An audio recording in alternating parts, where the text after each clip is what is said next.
ఏమే భూమి బాగానే సోకుల పడిపోతున్నావు యాడికి? బామ్మ క్యారేజ్ తీసుకుపోతున్నానే. క్యారేజీలో చేపల కూర కమ్మటి వాసన వస్తుంది. మీ పోరనికా?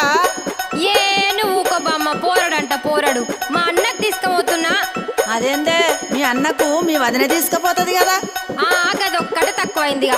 మా వదినకు చీరలు కావాలి, లిప్స్టిక్లు కావాలి, అది కావాలి ఇది కావాలని అన్ని అడుగుడు తెలుసు కానీ ఇవన్నీ చెయ్యది.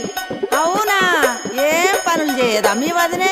ఇంతకు ఏమేమి అడుగుతుందో జర చెప్పరాదు.